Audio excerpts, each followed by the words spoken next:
आज मैं खेतों का काम नहीं कर सकती क्योंकि मैं हो गई हूँ बहुत ज्यादा बीमार और डॉक्टर ने बताई हुई है मुझे रेस्ट। तो रेस्ट तो मैं कर नहीं सकती क्योंकि मैंने उठाई है खेतों की जिम्मेदारी जो कि मुझे निभानी ही निभानी है। तो आज मैंने सोचा कि कुछ ऐसी चीज बताती हूँ, आप सबके साथ ऐसी चीज शेयर करूँ जो कि आपके लिए भी और मेरे लिए भी काफी ज्यादा बेनिफिशियरी होने वाली है। तो आज हम करेंगे घर बैठे बैठे सॉइल टेस्ट, वो भी फ्री ऑफ कॉस्ट। जैसे हमारी खेती SPNF मतलब ZBNF मतलब जीरो बजट नेचुरल फार्मिंग, उसी तरह से ये जीरो बजट सॉइल टेस्ट है जो कि आप सबको मैं आज बताने वाली हूँ। तो इसमें मैंने 3 प्रकार की मिट्टी ली है, जो एक बिल्कुल नेचुरल तरीके की है और दूसरी कम केमिकल वाली और तीसरी बहुत ज्यादा केमिकल वाली। तो आज इसी का निरीक्षण किया है मैंने घर बैठे बैठे ही और बिल्कुल आराम से हो गया है ये काम। तो आप भी देखो कि क्या क्या रिजल्ट्स होते हैं और किस तरह से इसे करना होता है, ये सारी चीजें मैंने बताई है। तो ब्लॉग को लाइक शेयर सब्सक्राइब जरूर कर देना। तो hello everyone, welcome back to my new blog of प्राकृतिक खेती।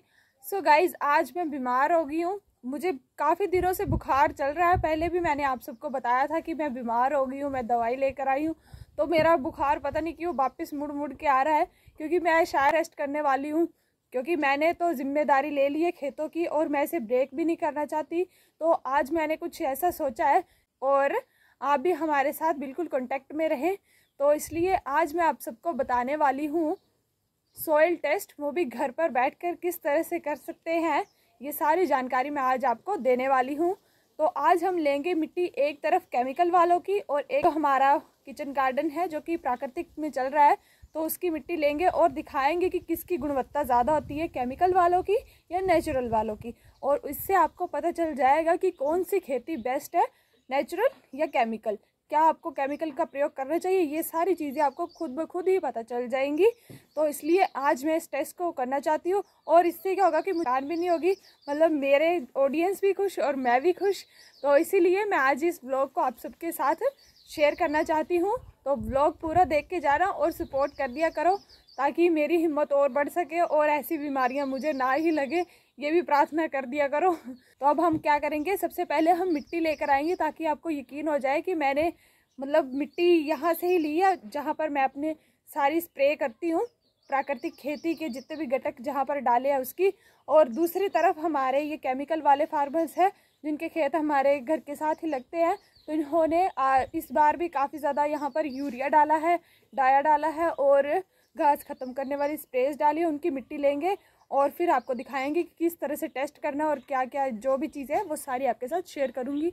तो चलो पहले ले आते हैं मिट्टी। इन्होंने ना पहले क्या किया, सबसे पहले इन्होंने यूरिया डाल दिया, क्योंकि हमारे यहाँ के किसान ऐसा ही काम करते हैं, स्टार्टिंग से ही यूरिया डालना शुरू कर देते हैं। पता होता नहीं है उनको कि यूरिया क्या काम करता है, बट उनको बस यही होता है कि बस यूरिया डालना, बीमारी लग रही है या हाइट नहीं बढ़ रही है या कुछ भी है ना, बस यूरिया ही पता है इनको। तो सबसे पहले उन्होंने यूरिया डाल दिया, फिर इनके खेत में घास बहुत तैयार हो गई थी, तो आप देख रहे होंगे कि यहाँ से ये जल भी गई है। तो फिर इन्होंने ना घास ख़त्म करने वाली स्प्रे डाल दी और खेत का हाल देखो, फिर से हाइट नहीं बढ़ी तो फिर से यूरिया डाल दिया। और कनक जो लगी भी थी ना बारिश के कारण, वो भी कुछ इस तरह से सूख गई है। तो ये तो बहुत ही बुरी चीज़ हो रही है इनके खेत के साथ। और मिट्टी बिल्कुल शुष्क हो चुकी है, कहीं भी नमी नहीं है, जहाँ पर छाया भी है ना वहाँ पर भी बिल्कुल भी नमी नहीं बची है। तो इसी खेत का आज हम टेस्ट करेंगे, इसी खेत की हम सॉइल लेंगे और सॉइल टेस्ट करेंगे इसका। फिर आपको भी पता चल जाएगा कि वाकई में जो केमिकल है वो क्या असर करते हैं, हमारी ज़मीन पर कितना खोखला बना देते हैं। तो ये सारी चीज़ें आज आपको पता चलने वाली है, तो इसलिए वीडियो को पूरा देखें। तो यहाँ से अब हम मिट्टी ले लेते हैं। तो चलो चलते हैं अब इस मिट्टी को लेकर। ये है हमारा किचन गार्डन, जहाँ पर हमने काफ़ी बार प्राकृतिक घटकों का प्रयोग किया है। जीवामृत, घन जीवामृत, जंगल की कंडी, सप्त धान्यांकुर, ब्रह्मास्त्र और भी कई सारे ऐसे घटक हैं जहाँ पर हमने इनका प्रयोग किया हुआ है। और आप हमारे खेत की मिट्टी भी देख सकते हो। और हमने सिर्फ फसल यहाँ पर लगाई हुई है, टमाटर भी लगाए हैं, पालक भी लगाए हैं, सरसों भी लगाई है। और आप ये देख रहे होंगे साइड साइड में हमने ये क्योलियाँ लगाई हुई हैं, जो कि क्या करती है, नाइट्रोजन देने का काम करती है हमारे फसलों को। तो यहाँ पर आपने पहले भी देखा होगा कि हमने गोभी लगाया था और गोभी के साथ हमने लगाए थे मटर। तो मटर भी नाइट्रोजन प्रदान करते हैं। जो आपने अभी केमिकल वालों का खेत देखा, तो यूरिया क्या करता है, यूरिया भी नाइट्रोजन ही प्रदान करता है, जो कि हमने परमानेंटली अपने खेत में लगा के रखा है। यहाँ की भी सॉइल का टेस्ट करेंगे। वहाँ की भी मैंने मिट्टी ले ली है। तो चलो अब करते हैं सॉइल टेस्ट और बताती हूँ किस तरह से इसे करना है। सो गाइज, अभी हमने छत पर डेरा लगा लिया क्योंकि नीचे का व्यू कुछ खास अच्छा नहीं आ रहा था, तो इसलिए हम अब छत पर आ गए हैं। और अब हम ना 3 खेतों की मिट्टी लेकर आए हैं। एक तो ये हमारी रही नेचुरल वाली, और ये जो हमने दिखाया था आपको खेत वो, और ये उसी के साथ लगता हुआ खेत है, ये भी केमिकल वाला ही है। तो देखेंगे कि केमिकल दोनों खेतों का किस तरह से है, और हमारी एक अकेली जो हमारी दमदार मिट्टी है, प्राकृतिक खेती की मिट्टी है, वो किस तरह से, क्या इन दोनों केमिकल के आगे टिक पाएगी, क्या इसकी गुणवत्ता ज़्यादा होगी या इन दोनों की गुणवत्ता ज़्यादा होगी। और ये टेस्ट बताएगा कि हमारी मिट्टी को किन किन तत्वों की ज़रूरत है, इसमें हमें क्या डालना चाहिए, कि केमिकल और डालना चाहिए या बिल्कुल बंद करना चाहिए, या प्राकृतिक को बंद करना चाहिए, प्राकृतिक में ही केमिकल को डालना चाहिए। ये सारी चीज़ें आपको पता चल जाएंगी। ये टेस्ट हमारा जो मिट्टी के गुणधर्म हैं उनको बताएगा। तो इसलिए इस निरीक्षण को पूरा देख के जाए और अपना एक्सपीरियंस भी हमारे साथ ज़रूर शेयर करें। अगर हमसे कोई गलती हो जाए तो प्लीज़ हमें भी बता देना, क्योंकि ये हमारा बिल्कुल अभी स्टार्टिंग से चल रहा है, एज़ यू नो। तो चलो अब स्टार्ट करते हैं अपना सॉइल टेस्ट। तो अब हमने 3 मिट्टियाँ ले ली हैं, तो इसलिए एक में मैं इस बर्तन का प्रयोग करूँगी। 2 हमने लेने हैं शीशे के गिलास, कांच के गिलास। तो सबसे पहले हम इनमें डालेंगे पानी। आपने इतना प्रयोग करना है इसमें कि जो आपने मिट्टी डालनी है वो अच्छे तरीके से इसमें डूब जाए। तो ये 2 बर्तन हो गए, और एक इसका प्रयोग करेंगे हम, क्योंकि ये भी ट्रांसपेरेंट है। बट आपको भी ना कांच का ही प्रयोग करना है, बट मेरे पास एक और गिलास नहीं था तो इसलिए मैं इसका प्रयोग कर रही हूँ। और है भी ट्रांसपेरेंट, आपको दिखाई भी दे जाएगा इसमें। पहले जो हमारी प्राकृतिक खेती की मिट्टी है तो इसे डाल देते हैं हम पानी में, और फिर दूसरे नंबर पर हम डालेंगे ये शुष्क मिट्टी जो कि हम लेकर आए हैं केमिकल वालों के खेत से। तो ये डाल दी हमने इसमें। ये हमने एक साइड डाल दी है नेचुरल वाली मिट्टी और एक साइड डाल दी है केमिकल वाली मिट्टी। और ये तीसरी मिट्टी आ जाएगी हमारी जो साथ में लगता हुआ खेत है, उसमें भी काफ़ी ज़्यादा केमिकल का प्रयोग हुआ है। तो इसे डाल देंगे अब हम इसमें। अब हम देखेंगे कि कौन सी मिट्टी पहले घुलती है और क्या क्या इसमें, ये जो भी चीज़ें हैं ये मैं आपको बताती हूँ। पहले इन तीनों को अच्छे तरीके से डिज़ोल्व होने देते हैं, देखते हैं क्या क्या हो रहा है इनमें एक्टिविटी।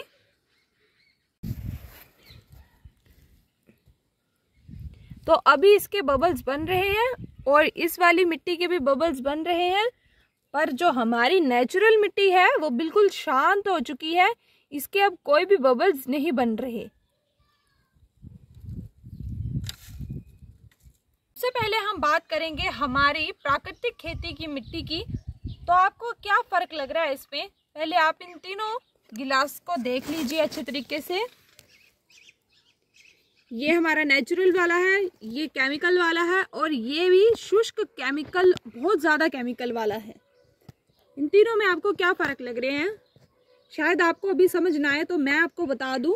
तो सबसे पहले उठा लेते हैं हम प्राकृतिक वाली मिट्टी को, और आप देख रहे होंगे कि ये प्राकृतिक वाली मिट्टी में डिफरेंस में आपको सबसे पहला जो डिफरेंस है वो बता दूं, बबल्स बनना बंद है, मिट्टी घुली नहीं अच्छे तरीके से। मतलब मिट्टी हमारी जो घुली थी वो थोड़ी बहुत घुली और अब बंद हो गई है घुलना भी, बबल्स भी बंद हो गए हैं। और पानी जो है बिल्कुल ट्रांसपेरेंट है, पारदर्शी है। यहाँ से लेकर मैं वहाँ तक अच्छे तरीके से ध्यानपूर्वक देख सकती हूँ, पानी पारदर्शी है।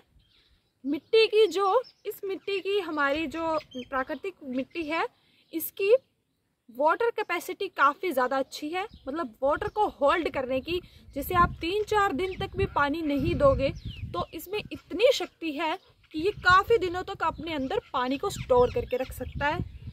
और इसमें जो माइक्रो न्यूट्रिएंट और माइक्रो ऑर्गेनिज्म है वो भरपूर मात्रा में है। जो हमारे माइक्रो न्यूट्रिएंट जैसे कि नाइट्रोजन, पोटेशियम, फॉस्फोरस, ये सारे ही काफ़ी ज़्यादा मात्रा में इसमें हैं। और जो हमारे न्यूट्रिएंट, मेजर न्यूट्रिएंट होते हैं, उनका माइक्रो ऑर्गेनिज्म के साथ तालमेल होना बहुत ज़रूरी है। यही हमारी मिट्टी को उपजाऊ बनाते हैं। तो ये रिजल्ट्स हैं हमारी नेचुरल मिट्टी के, जो हमारी प्राकृतिक खेती के मॉडल के हैं। ये रिजल्ट्स आए हैं, बिल्कुल पारदर्शी और बिल्कुल उपजाऊ मिट्टी है ये। तो ये तो बात हो गई हमारी प्राकृतिक खेती की। उसके बाद हम आ जाते हैं ये दूसरा बॉक्स है हमारा केमिकल वाले फार्मर्स का, जहां पानी पारदर्शी नहीं है, मिट्टी में अभी भी बबल्स बन रहे हैं, दिखाई दे रहे होंगे आपको, बबल्स भी बन रहे हैं और मिट्टी अभी तक पूरी घुली नहीं है। मिट्टी में वाटर को होल्ड करने की कैपेसिटी बिल्कुल भी नहीं है, मिट्टी बिल्कुल ठोस है और मिट्टी घुल भी नहीं रही। तो इसमें पानी को बहुत ही कम क्षमता है पानी को सोखने की, और इसमें केमिकल का तो बिल्कुल भी प्रयोग नहीं करना चाहिए। जैसे कि आप देख ही रहे होंगे पानी बिल्कुल पारदर्शी भी नहीं है, हमें यहाँ पर मिट्टी का जो रंग है वो निकल कर आया है और ये मिट्टी अभी इसको काफ़ी ज़्यादा उपजाऊ बनाने की ज़रूरत है। तो आप ऐसी मिट्टी पर, अगर आपके पास ऐसी जो हमारी पारदर्शी मिट्टी है, हमारी नेचुरल मिट्टी है, इसका हम प्रयोग एज अ खाद के रूप में भी इन खेतों में कर सकते हैं। अगर आपके पास ये वाली मिट्टी ज़्यादा मात्रा में है तो आप इस खेत में डालकर इसकी भी उपजाऊ क्षमता को इसके बराबर तो नहीं, मतलब थोड़ी और मेहनत करनी पड़ेगी आपको, और नेचुरल में इसे भी नेचुरल में ही चलाना पड़ेगा ताकि इसकी भी गुणवत्ता जो है वो बढ़ सके। तो ये तो होगी बात इनकी। तो ये जो तीसरा गिलास है जहाँ पर हमने आपको दिखाया काफ़ी ज़्यादा केमिकल डला हुआ है, तो देखो मिट्टी ये भी घुल गई है पर बबल्स क्या है अभी भी बन रहे हैं और पानी पारदर्शी भी नहीं है। ठीक है, तो ये किसका इंडिकेशन है? ये सॉल्टिनिटी का इंडिकेशन है, मतलब क्षारत्व तत्व इसमें काफ़ी ज़्यादा है। तो इसके लिए हम क्या कर सकते हैं, इसमें हम ऐसी फसल को लगाएंगे जो कि इस मिट्टी की उपजाऊ क्षमता को बढ़ाने में मदद करे, और ऐसी फसल लगाएंगे जो कि 3-4 महीने तक न हार्वेस्ट की जाए बल्कि 6-7 महीने तक का टाइम पीरियड हो, और ऐसी फसल का प्रयोग करें इसमें जो कि इस मिट्टी को थोड़ी ताकत भी प्रदान कर सके ताकि मिट्टी और ज़्यादा सुधार में आ जाए। और क्या क्या आपको डिफरेंस लग रहे हैं इसमें? मिट्टी का कलर भी आ गया है, ये मिट्टी अभी भी घुल रही है और इसमें इतने ज़्यादा केमिकल डाले हुए, यूरिया, डाया और ख़तरनाक स्प्रे घास को ख़त्म करने वाली, तो जिसकी वजह से सॉल्टिनिटी काफ़ी ज़्यादा बढ़ गई है।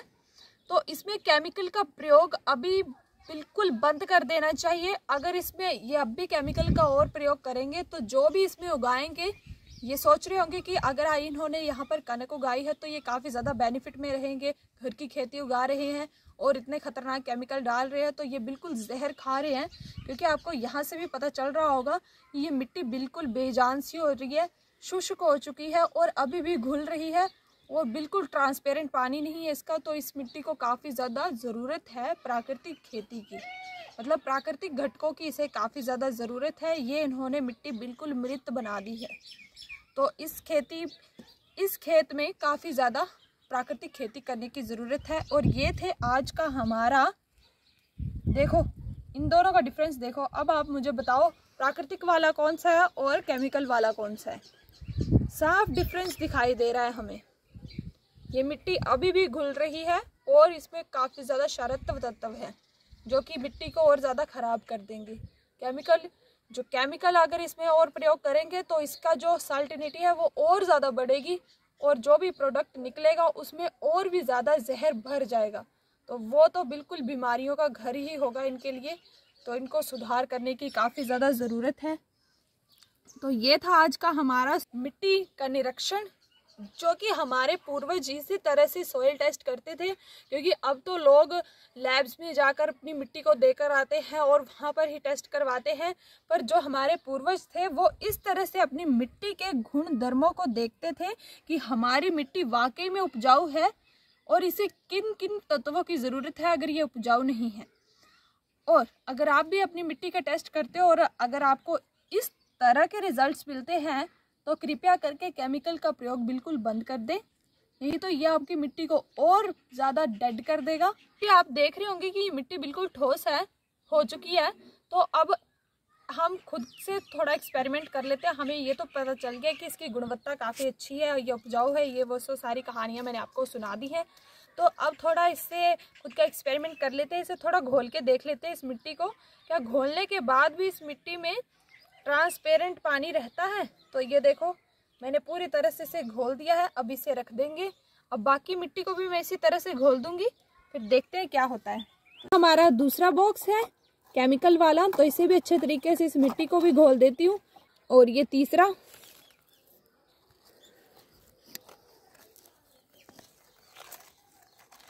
हम इंतज़ार करेंगे कि सबसे पहले कौन पारदर्शी होता है, या ये दोनों हो जाएंगे या हम नेचुरल है वो रह जाएगा पीछे। तो देखते हैं। अब हमने इसे घोल दिया है, तो ये एक्सपेरिमेंट हमारे चल रहे हैं, तो देखते हैं इस चीज़ को भी। तो ये जो हमारा नेचुरल वाला गिलास है ना, इसकी आप मिट्टी देख रहे होंगे कि इसकी लाइट ब्राउन है और ये बहुत ही ज़्यादा डार्क मिट्टी लग रही है। तो ये तो भाई बिल्कुल अच्छे तरीके से मेरे को लग रहा है ये हो जाएगा ट्रांसपेरेंट, और ये फिर भी नहीं होंगे। देखते हैं फाइनल रिजल्ट क्या आते हैं।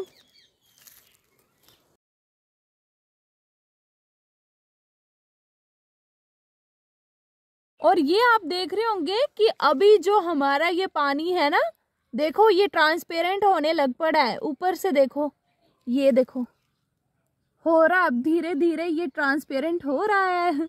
और ये केमिकल वाले तो वैसे के वैसे ही पड़े हुए हैं, इनमें तो कोई फर्क ही नहीं आ रहा, कोई डिफरेंस नहीं आ रहा। ना इनकी लाइटनेस हो रही है, ये लाइट हो रहा है, हमारा पानी धीरे धीरे ट्रांसपेरेंट हो रहा है, बट ये तो वैसे का वैसे ही पड़ा हुआ है। वाह, क्या कितने ज़्यादा केमिकल डाल दिए यार इन्होंने, तो इस मिट्टी को बिल्कुल मार ही दिया है। इसके गुण तो एक भी नहीं बचा है, मुझे तो ऐसे लग रहा है। दया आ रही है मुझे इस पे बहुत ज़्यादा। मुझे ना अपनी मिट्टी के रिजल्ट्स को देख के काफ़ी ज़्यादा खुशी हो रही है कि हमारी मिट्टी में काफ़ी ज़्यादा माइक्रो न्यूट्रिएंट और मेजर न्यूट्रिएंट्स प्रेजेंट हैं। नाइट्रोजन, फॉस्फोरस और पोटेशियम काफ़ी ज़्यादा मात्रा में हमारी मिट्टी में है, और इसकी गुणवत्ता भी काफ़ी अच्छी है। हमारा पानी बिल्कुल ट्रांसपेरेंट आया है, और मिट्टी भी घुल गई थी अच्छे तरीके से, और बबल्स भी नहीं बन रहे थे। सो ये हमारे लिए काफ़ी ज़्यादा खुशी की बात है कि केमिकल वालों से हम जीत चुके हैं और हमारी मिट्टी बिल्कुल उपजाऊ है। खुशी है। और देख लो भाई, रिजल्ट आप सबके सामने है। प्राकृतिक खेती कोई मजाक नहीं है, ये प्रूव भी कर दिया है आज हमारी मिट्टी ने, स्वयं इस चीज़ को प्रूव कर दिया है। हमारी मिट्टी सबसे गुणवत्ता वाली मिट्टी है। तो ये उन सब लोगों के लिए एक बहुत ही अच्छा जवाब है जिनको लगता है कि ये लड़की पागल है, 24 घंटे इस गोबर और गुत्र से लगी रहती है। तो देख लो, ये है हमारे खेत के रिजल्ट्स, हमारी जो धरती माता जी के रिजल्ट्स, हमारी मिट्टी के रिजल्ट्स देख लो आप सभी भी। तो हमें इस चीज़ से काफ़ी खुशी है, और मैं गर्व से कह रही हूँ कि मुझे अपने इस काम पर काफ़ी ज़्यादा गर्व है। मैं इसी तरह से प्राकृतिक खेती के व्लॉग्स अपलोड करती रहूँगी, और जितना हो सकेगा उतनी कोशिश करूँगी इनको रिप्रेजेंट अच्छे से अच्छे तरीके से रिप्रेजेंट करूँ, ताकि मैं प्राकृतिक खेती को पूरा वर्ल्ड वाइड कर सकूँ। चैनल पर नए हो तो चैनल को लाइक शेयर सब्सक्राइब ज़रूर कर देना, और इस व्लॉग को हम यहीं पे समाप्त करते हैं। और ज़रूर बताना कि ये मिट्टी का निरीक्षण आपको कैसा लगा। बस बाकी मिलते हैं आपको कल एक और नए व्लॉग के साथ। और आज बीमार थी तो इसलिए ये काम कर लिया। तो ये भी बताना कि ऐसे काम भी मुझे करने चाहिए, और किस किस चीज़ के बारे में आप सबके साथ शेयर करना चाहिए कि जिससे आपको यकीन हो सके कि प्राकृतिक खेती बेस्ट है, ना कि केमिकल बेस्ट है। तो चलो, बहुत बातें होगी। बाय बाय, मिलते हैं आपको कल।